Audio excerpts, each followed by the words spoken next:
Hello friends, आज मैं इस वीडियो में बाल मनोविज्ञान के बारे में बात करने जा रही हूँ। बाल मनोविज्ञान और बाल विकास में अंतर क्या है। सबसे पहले हम लोग बाल मनोविज्ञान की बात करते हैं तो बाल मनोविज्ञान का मतलब है बालक के मन और व्यवहार से। एक नन्हा बालक है, जब वो इस जीवन में आता है तो उसका विकास कैसे होता है, वो कैसे रिएक्ट करता है, उसके बारे में इसमें सारी चर्चाएं होंगी। बालक दुनिया में आने से पहले उसका विकास स्टार्ट हो जाता है, उसके मन का विकास स्टार्ट हो जाता है। ये कैसे सारी प्रक्रियाएं होती हैं, इसको हम लोग समझते हैं। बाल मनोविज्ञान, मनोविज्ञान मीन्स मन का विज्ञान, और बाल मनोविज्ञान मतलब बच्चे का गर्भावस्था से बाल्यावस्था तक उसके बारे में जानकारी प्राप्त करना। लेकिन बच्चे का जो मनोविज्ञान है यहीं तक सीमित नहीं होता, इसलिए हमारे कुछ वैज्ञानिक आए जिन्होंने बाल मनोविज्ञान को अलग किया और बाल विकास मतलब बालक का जो विकास है उसको अलग किया। तो यहाँ पर जो बालक विकास है, बालक विकास जो होगा वो आपका गर्भावस्था से जीवन पर्यंत होगा, और जो बाल मनोविज्ञान होगा वो सिर्फ आपका गर्भावस्था से आपका बाल्यावस्था तक होगा। अब हम यहाँ पर बात करते हैं बाल विकास के इतिहास के बारे में। सबसे पहले हमारे एक वैज्ञानिक है कामेनियस ने 1628 में बालकों की शिक्षा के लिए इटली में स्कूल ऑफ इन्फेंसी की स्थापना करी। क्योंकि पहले जब हमारे यहाँ अशिक्षा ज़्यादा थी, शिक्षित लोग नहीं थे, तो उनको लगता था कि बालक को हम शिक्षा क्यों दें, बालक को शिक्षा की जरूरत ही नहीं है। तो इस प्रकार जब इटली में हमारे कामेनियस आए तो उनको लगा कि नहीं, इन्फेंसी एजुकेशन भी बहुत जरूरी है, क्योंकि जो ये नन्हा बालक है यही जाके देश का युवा बनेगा, यही देश को संभालेगा, या ये घर को, एक परिवार को, एक समाज को यही एक युवा बनेगा, संभालेगा। तो जो इन्होंने फिर स्कूल ऑफ इन्फेंसी खोला। उसके बाद इन्होंने अपनी एक पुस्तक लिखी ऑर्बिक विक्टोस में इन्होंने ये बताया कि बालकों की प्राथमिक शिक्षा बहुत जरूरी है, और बालकों की जो प्राथमिक शिक्षा होती है वो उसके घर से स्टार्ट होती है। अब यहाँ पर ये जो इन्होंने बुक बनाई या बुक लिखी, इन्होंने जो भी इनकी बुक थी ऑर्बिक विक्टोस, इन्होंने इसमें चित्रों के माध्यम से, क्योंकि बहुत सारे ऐसे पेरेंट्स हैं जो अभी भी अशिक्षित है, जिन्हें पढ़ना नहीं आता, और ये बात 1628 की है। तो इन्होंने देखा कि अगर हम चित्रों के माध्यम से, आपने पढ़ा भी होगा लर्निंग एड्स में, जो चित्रों के माध्यम से वो चीजें होती है वो बहुत जल्दी इंसान समझ सकता है, जिसको पढ़ना लिखना नहीं आता या उसे अदर लैंग्वेजेस का ज्ञान नहीं है, तो वो चित्रों के माध्यम से बहुत चीजें सीख सकता है।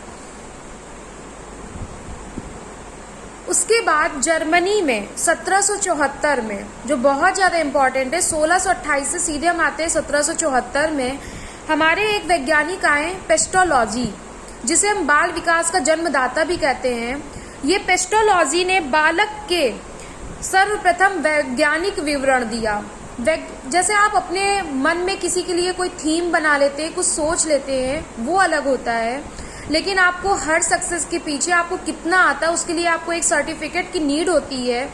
इसी प्रकार इन्होंने एक वैज्ञानिक विवरण दिया कि कैसे हमें नन्हे वैज्ञानिक को हम समझे, कैसे उसका विकास होता है, कैसे उसका मन का विज्ञान होता है। इस प्रकार इन्होंने कुछ टूल्स बताए, कुछ टेक्निक्स बताई, कुछ इन्होंने साइकोलॉजिकल टेक्निक्स बताई। उसमें इन्होंने एक बुक लिखी बेबी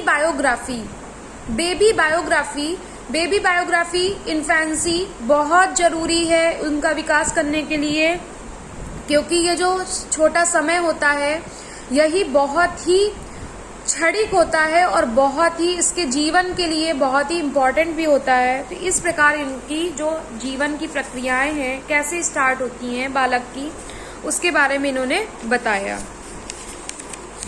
सबसे पहले इन्होंने ये कहा, इनके एक साथी थे वुडवर्थ, तो उन्होंने मिलकर ये बताया कि जो बालक है, एक बालक का जन्म और एक बालक का विकास मूल रूप से वंशानुक्रम और वातावरण पर डिपेंड करता है। तो वुडवर्थ की एक डिफिनेशन ही है कि जो आपका बाल विकास है वो वंशानुक्रम और वातावरण का गुणनफल है। ये क्वेश्चन बार बार आता है, आपको 4 ऑप्शन देगा, कहीं पर मल्टीप्लाई का साइन लगा देगा, कहीं पर डिवीजन का, कहीं एडिशन का, कहीं सब्ट्रैक्शन का।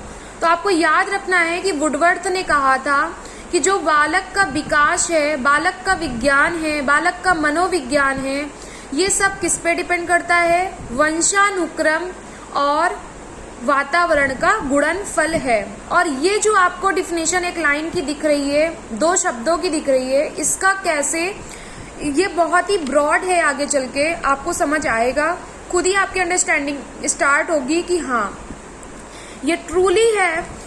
मतलब कि यहाँ पर आपके वंशानुक्रम और वातावरण का आपका प्रभाव बहुत पड़ता है। कोई बच्चा जन्म से चोर नहीं होता, झूठा नहीं होता। जब नन्हा बच्चा जीवन अपना लेता है, जब यहाँ धरती पे आता है, तो उसको हम लोग ही उसको गलत बुरा सिखाते हैं, या हमारे अंदर जो संवेग हैं, गुस्सा, क्रोध, प्यार, ये जो संवेग हैं, ये हमारा वातावरण और हमारे वंशानुक्रम से ही आता है। हम अपना अगर वातावरण चेंज कर लें तो हम आगे न्यू आने वाली जनरेशन को भी चेंज कर लेंगे, हम उसके वंशानुक्रम को भी चेंज कर लेंगे। तो इसलिए हमें आज की जो शिक्षित पीढ़ी आ रही है उसको हमें बिल्कुल ऐसा एनवायरनमेंट बना के रखना है कि हमारे ट्रेड्स ना बदले।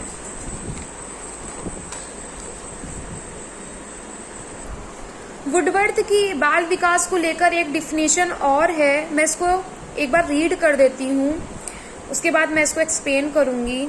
वंशानुक्रम, वंशानुक्रम मतलब ट्रेड्स जो आपके पेरेंट्स से आपको मिलते हैं, पेरेंट्स को उनके पेरेंट्स से मिलते हैं। पेरेंट्स मीन्स आपके माँ पापा के ही गुण नहीं, उनके भी पूर्वज, जैसे आपके पापा हैं, उनके ग्रैंडफादर, उनके फादर।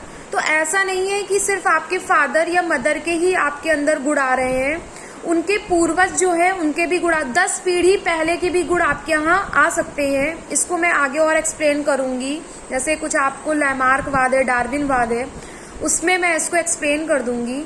तो ये इन्होंने दिखाया कि आपके, जैसे आपकी मम्मी है तो आपकी नानी के गुण आप किस में आ सकते हैं, नानी की जो नानी थी, नानी की जो मम्मी थी, उनके भी गुण आपके आ सकते हैं। तो 10वीं पीढ़ी के पहले भी गुण आपके अंदर आ सकते हैं। जैसे एक एग्जाम्पल है कि जो गौतम बुद्धा है, गौतम बुद्धा एक बहुत ही रिच फैमिली में और एक सांसारिक वैभव में पैदा हुए, लेकिन वो वहां पर रह नहीं पाए, वो एक योगी बन गए जाके गौतम बुद्धा।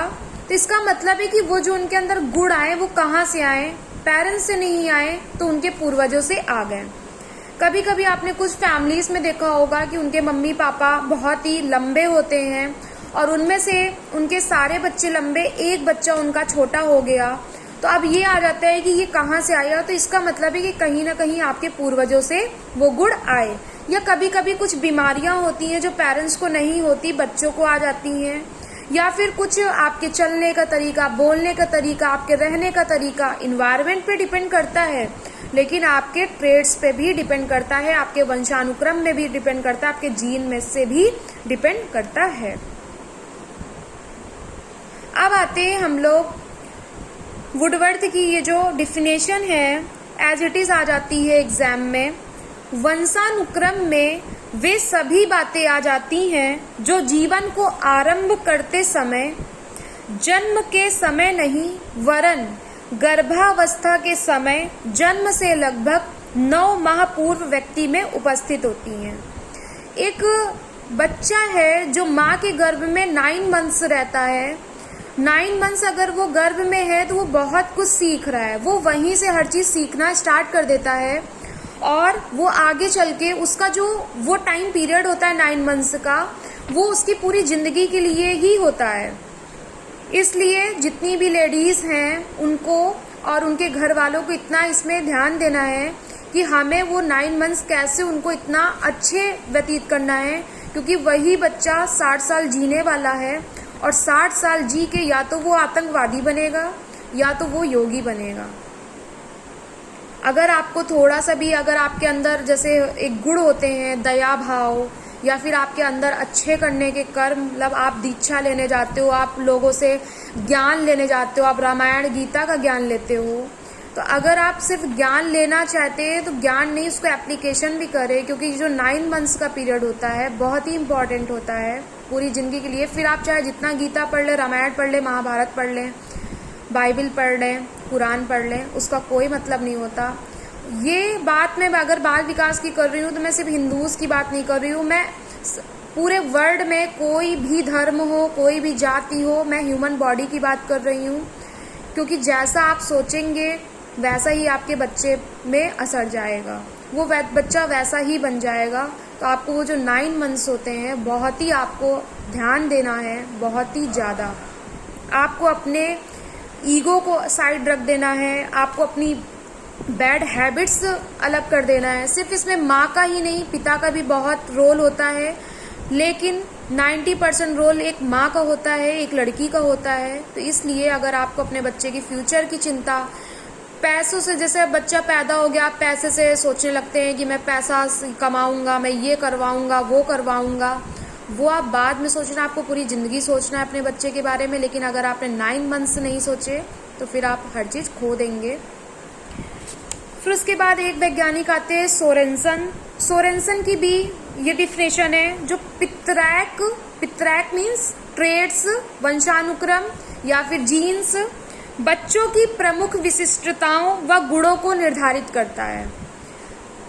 गुणों को निर्धारित करने का मतलब है कि अगर किसी के पूर्वज या पेरेंट्स बिल्कुल छोटे हैं, उनका बच्चा भी एक छोटा बच्चा पैदा हुआ, मतलब कद से वो बड़ा नहीं है, लेकिन बच्चे का जो इंटरेस्ट है वो धावक में आ गया, वो रनर बनना चाहता है, वो ऊंची छलांग लगाना चाहता है, तो वो अपने अंदर स्किल डेवलप कर सकता है, लेकिन उसके चांसेस कम होंगे। या फिर किसी के यहाँ बीमारी है, एक बीमारी मुझे याद नहीं आ रही है, हाँ, उसमें कलर ब्लाइंडनेस की रहती है, कलर ब्लाइंडनेस की, और एक बीमारी है जिसमें से आप अंतर नहीं कर पाते कि हरा कहाँ है, नीला कहाँ है, रंगों पे आप इसको शायद वर्धानता ऐसे कुछ बोलते हैं।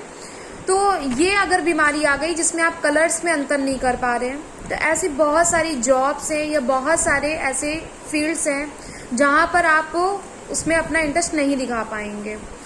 इंटरेस्ट आप दिखा भी लेंगे तो आप वहाँ पर एक्सेल नहीं कर पाएंगे। तो ये सारी चीज़ें कुछ हो जाती हैं जो आपके पित्रैक से मिलती हैं।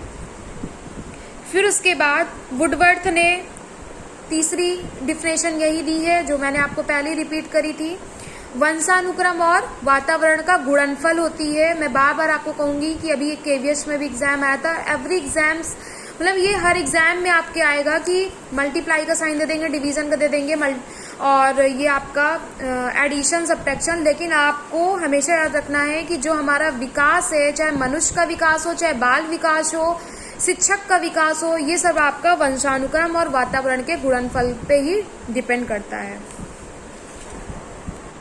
फ्रेंड्स, इस वीडियो को मैं इतना ही रखूंगी क्योंकि मैंने इसमें जितनी चीज़ें बताई है आप इसको समझिए, उसके बाद आप प्रीवियस ईयर पेपर्स लगाइए, आपको समझ आएगा कि किस प्रकार से हमारा सीटेट या टेट क्वेश्चन पुटअप करता है।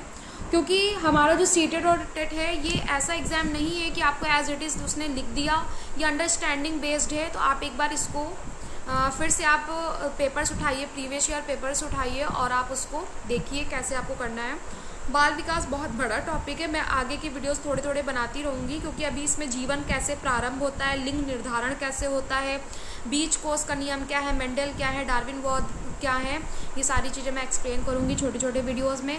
बट मैंने इसमें जितना बताया आपके 3 से 4 क्वेश्चन हो जाएंगे, आप फिर से इसको आप अपने प्रीवियस ईयर पेपर से देख लीजिए। Thank you so much.